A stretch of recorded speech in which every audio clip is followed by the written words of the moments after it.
This is Alan Seaborn from Winning at Home. Welcome to In Progress, a podcast about faith, life, and how we grow. And for this episode, I'm going to be doing something a little bit different. I don't know how many of you have figured out or pieced together, or maybe you already knew about Winning at Home and what we do here, but one of the things that I do is sometimes I get the chance to speak with my dad. So he's the one who started Winning at Home, and he's been traveling and speaking all around the country for, almost as long as I can remember in my life. And sometimes he and I have the chance to share together, which is a really fun thing. We love to do it. We, talk sometimes about marriage, and I'll share, from the perspective of, hey, Annalise and I have been married a few years. It's 5 now, and here's what we've learned. But one of the other events that he does is he shares about parenting, and he talks about it for, maybe, it's built into an event, and there's maybe 2.5 hours of speaking throughout this, and he'll talk about parenting young children, parenting teens, and then letting your kids go as they become adults. And so he's like, hey, I'd love for you to share with me at this event sometime. And we were trying to figure it out because I'm not a parent. So I was like, okay, that's kind of a unique thing. And what we decided to do is have me think back on the things that, as I'm calling the episode here, things my parents got right. And so what I'm going to be sharing about is the things that, looking back now, I realize in the moment that my parents were doing to intentionally create this environment at home where they were investing in us spiritually and emotionally, where they were creating a place where we enjoyed being, where we looked forward to spending time together as a family. And I've got a feeling that for some of you, because these are a lot of the questions that get asked when I talk about really most things that have anything to do with kids, people are asking questions like the really practical stuff, right? Of, okay, well, what age do I let them set up accounts online? What age do I let them start having their own devices? What's a good bedtime? Stuff like that. The things that as a parent, you're really worried, man, am I doing this right? Am I making the wrong decision? Am I hurting my kids in the long run because of X? Now, I'm going to be talking less about that kind of stuff and more about the environment, because I think that a lot of those decisions and a lot of those rules really depend on your specific kids, and each of your kids way better than I ever could. And a lot of those rules and guidelines, as you're figuring them out, they're going to be dependent on each of your kids. But I want to talk about, instead of that, kind of the bigger picture of the things that I look back on now and realize that my mom and my dad were very intentionally doing to create this environment, like I say, where they were building character, where they were teaching us values, and where they were creating this place where we enjoyed being. And I want to let you know, because for those of you that are, and I'm guessing if you're not in the midst of raising kids, you probably already turned this episode off, which totally makes sense. It's really not directed for you. But for those of you that are raising young kids right now, I want to say something that they don't have the wherewithal or the understanding, or they don't really get what's going on enough to say this.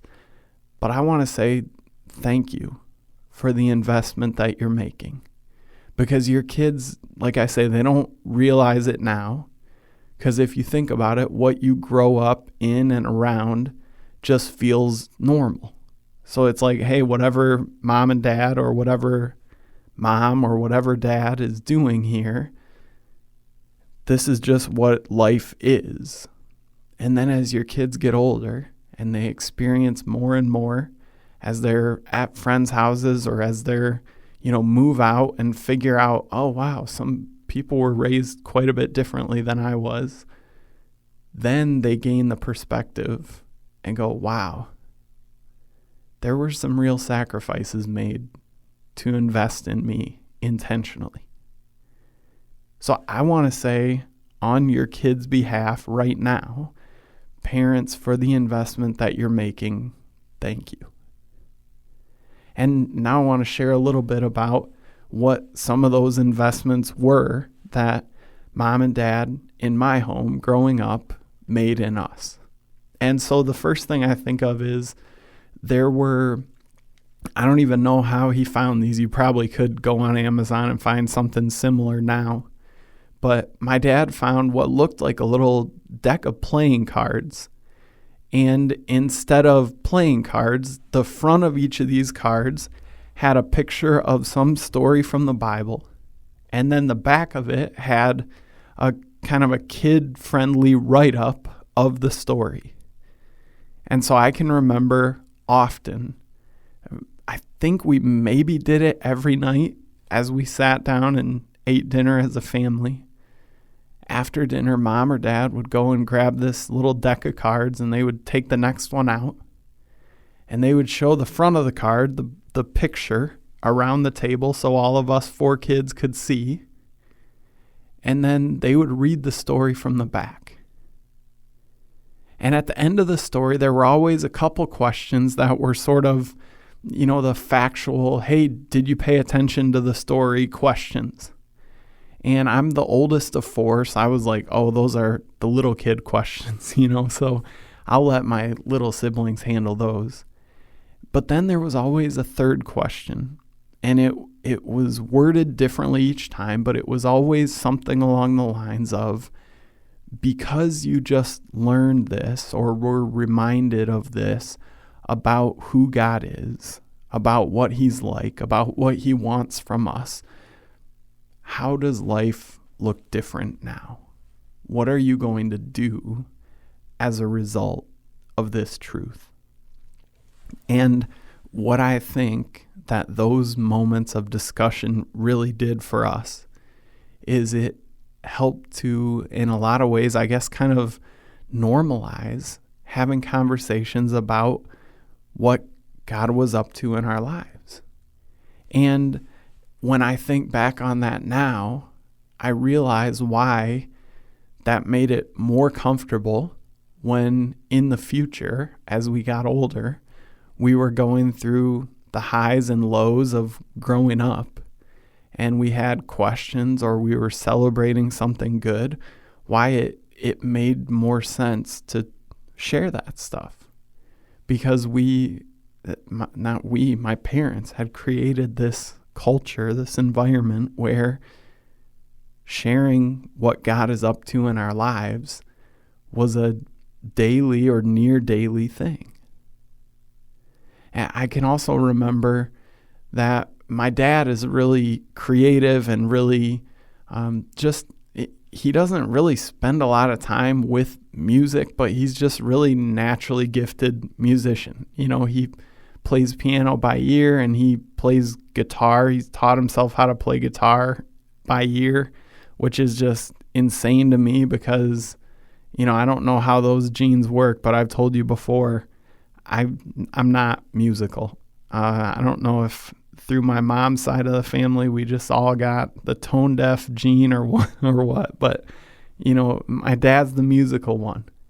And so what he did is he went through and he found a lot of Bible verses that you would try to teach to kids or you would try to, remind kids of, and he kind of put them to his own music.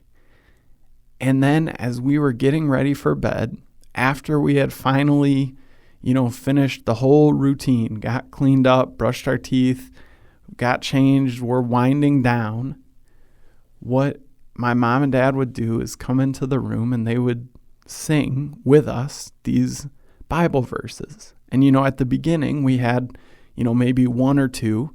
And then as we knew those really, really well, there would be more and more and more added. And I think by the time I was, 12 or 13, somewhere in there, I feel like there were probably 15 or 20 verses that we would sing every single night. And my dad especially is really super energetic and really upbeat and excitable. And so a lot of these songs involved a lot of motions and jumping around and da-da-da, those kind of things that looking back now, I'm like, man, why in the world would they have done that when, you're finally getting the kids to bed? That's like, oh, wow, we actually get some time to ourselves now. I can't believe that once they had finally gotten us all totally wound down and ready for bed, that they would do these songs and these motions and this excitement that would kind of crank the adrenaline back up and get us so we've got to be wound down once again.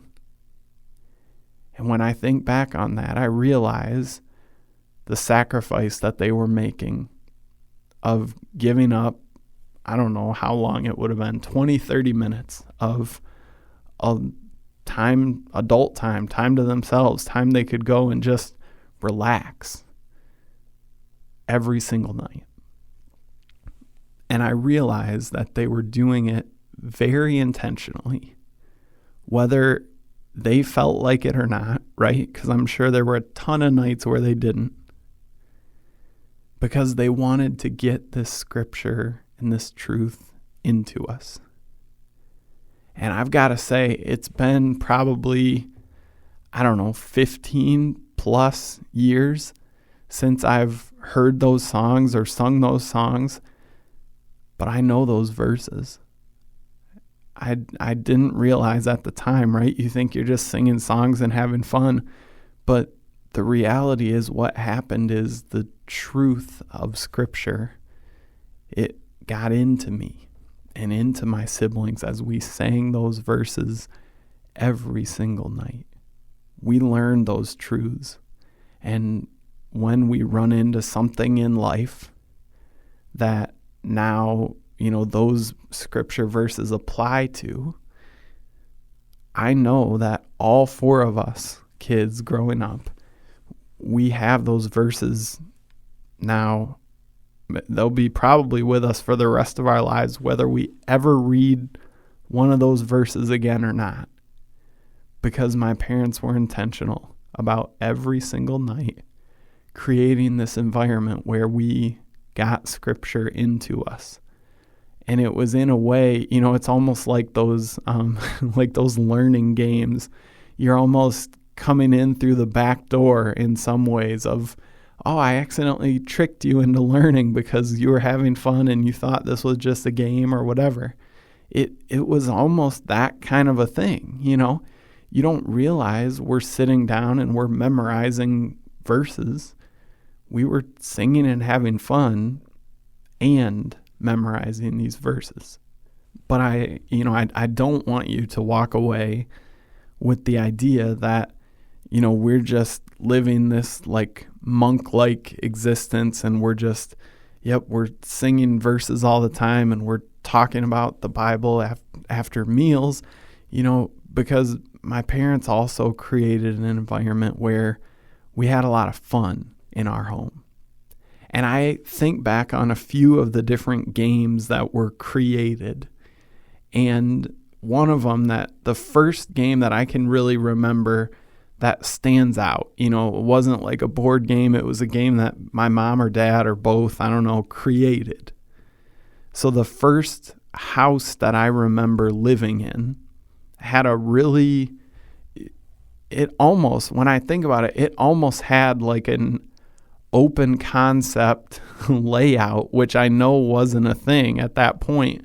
I think it probably was just space was at such a premium that they're like, man, if we put a bunch of walls in this house, it's just going to be too tiny. And it was a 2-story house. There was a stairway. It was kind of how you picture those grand stairways when you walk into someone's front door, and then like 10 feet back from the front door, there's this staircase, beautiful staircase that goes up to the second floor. It was laid out like that, minus the grandness and the beautifulness and, you know, all that. It was just to save space or whatever. They just put the stairs 10 feet back from the main entrance. And so what happened was the whole house was kind of built around these stairs. So when you entered through the front door, you were in the living room, and then that kind of fed, like I said, open concept. It was kind of one big room. It fed into the dining room. And then as you went around the back of the stairs, I don't know if you can picture this or not as I'm describing it, but you don't really have to, I don't think, for this story to make sense. So then you would go into the kitchen, and then off of the kitchen, there was a door, and there was, I can't remember if it would have been a bedroom next or a bathroom next. Probably bedroom, right? Bathroom doesn't make a ton of sense next to the kitchen. I don't know, bedroom doesn't either. Who cares? And then there was another bedroom or bathroom, and once you came out of that room, you're back at the front of these stairs. So you could run in a big circle around the whole main floor, and these stairs went up to the second floor kind of in the middle of all this. So I can remember playing for a long time, like probably an hour, a game that mom or dad, who knows, created, where they would blow up a balloon, they would sit on the couch in the living room, and whatever adult was available then, mom or dad, would hit the balloon in the air, and our job as kids, one at a time, we would race around, try to run around the entire house, come back and hit that balloon up in the air again before it hit the ground. Now I can remember, like I say, playing this game for a long time. And now as an adult, I think back and go, okay, I could probably keep my excitement level up for the kids for maybe, 3 times for each kid, 3 turns, right? But for an hour to sit there and go, oh, wow, you got the balloon again. Great job. That's a new world record. Da-da-da. I don't know how long I could do that and fake excitement. But I can remember playing that game for a long, long, long time. And I realize now, again, my parents were on purpose making sacrifices of, instead of doing something they, I'm sure, would have rather been doing in that moment, they sat and they played with us in an effort to create a home where we enjoyed being, where we felt safe and secure and happy. And there were other games. I'm not going to go into a bunch of them, but there's one more I want to share because this one was another real highlight. There was a game that we came to call Crash Ball. This game started because we had, I don't know, it was probably foam or rubber or something, I don't know, a little ball that every time you bounced it would make a different sound effect. And so it would do, glass shattering or a car horn or, whatever other engine backfire, all different kinds of sound effects as the ball bounced against the ground. And so what happened, I'm guessing that this was a creation of my dad's because he's creative and competitive. So we would go up to the top of the stairs and we would drop the ball down the stairs and we would count how many different times it bounced, which was easy because it would make sound effects each time. So we started keeping track, and this is why I think it was my dad, because the Seaborn family, like, super competitive. Still to this day, I'm 34, my brother's 31, my dad is, 58 or something like that. To this day, when my brother comes in town, he lives out of state, kind of near Philadelphia. And when he comes into town, we'll play a game of 21. It's a little basketball, kind of a pickup game you can play with a few people. And the games at this age, 34, 31, 58, still sometimes end with one too many sharp elbows and somebody slams the ball down and is like, I'm done with you guys. That's how competitive things are in the Seaborn home. And so we started keeping track, and we would have records for who bounced this ball in this new game invented called Crash Ball, who bounced the ball the most times as it fell down the stairs.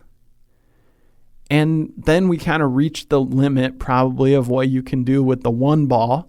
And so we started getting different kinds of things that we could drop down the stairs. We found tennis balls and golf balls and footballs to add a little excitement with the crazy shape.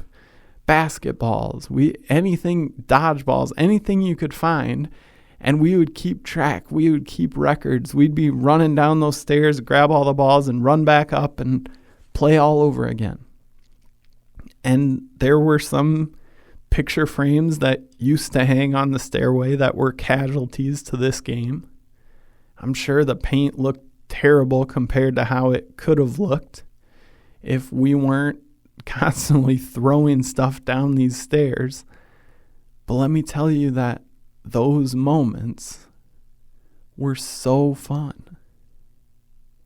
And when I think back on it, I initially, as a kid, I thought, man, my parents are inventing these games. This is awesome. They're so creative. Now, for those of you parents that are listening, realize how much money was spent on any of these games. Very, very little, right? It was using balloons, which probably were already around, left over from a birthday or something, and using different balls that we already have, probably from playing outside. I always thought my parents were super, super creative. And now I look back on it, I realize, man, they were just super cheap. They didn't want to spend money on making these games happen. And I say that to say this. Investing in your kids, creating an environment where spiritual things are a regular part of what you do. Creating an environment where having fun and playing these games that get the family together and get everyone involved and make a home where kids enjoy being. This doesn't take a huge financial investment. The barrier to entry here is a willingness to, as I mentioned several times, to sacrifice your time and your energy and your effort when it's like, hey, it's kind of adult time now. Like, time for the kids to be done and time for me to focus on me. Now, saying that, I understand that there are lots of different situations and circumstances represented by the lives of the people that are listening right now. And I'm not saying this to guilt you and you're like, hey, thanks a lot. I'm a single parent and I'm working, multiple jobs and I'm trying to figure this out. This is not saying like, hey, you need to sacrifice even more so that you can. I'm just telling you some of the things that my parents intentionally did that, looking back now, I'm so grateful for. And I want to encourage you, if, I'm not saying you need to go from not doing this kind of stuff at all to taking every story I just told and going, I'm going to do exactly this. But do a little bit. If you're going from nothing, instead of going to from 0 to 10, going all the way to 10, go to 1.5, go to 2, and be intentional. It doesn't have to be every single day. It doesn't have to be twice every single day, but you can start somewhere, and you can help create this environment that not right now. Now, that's the challenging part, right? Your kids, like I say, right now, aren't going to have the perspective to realize what you're doing, to realize, wow, I really need to be grateful to my parents or my parent because they're really giving of themselves to create this place for me. They're not going to realize that now. But in 15 or 20 or 25 or 30 years, yeah, they're going to look back and go, wow, I get it now. I get, probably as they are doing this same stuff with their own kids, they're going to go, man, mom or dad sat and did that with me for how long? Man, this is not so fun for an adult. But I'll tell you what, it sure is for the kid. And I know, like I say, I'm probably a unique messenger, right? Not having kids and like, hey, I got these ideas for how you can invest in your kids. But they're not my ideas. What I'm doing is letting you know some of the things that as I think back now, I realize made a big impact on me.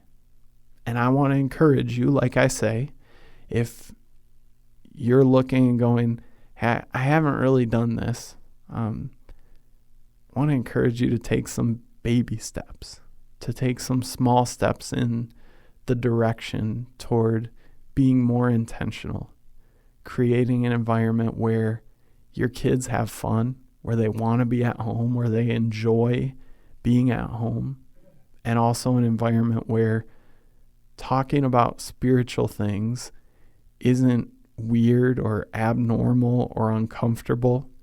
It might be at first, but if you intentionally create this environment where your kids know, oh, mom or dad is talking about this stuff, it must not be that weird to talk about it. You can create an environment where your kids are comfortable talking with you about what God's up to in their lives and the successes and the failures that they see along the way. So I want to encourage you, and I want to, like I said earlier, say thank you, parents, for the way that you're investing in your kids. They don't see it fully now, but they will. Thanks for what you're doing.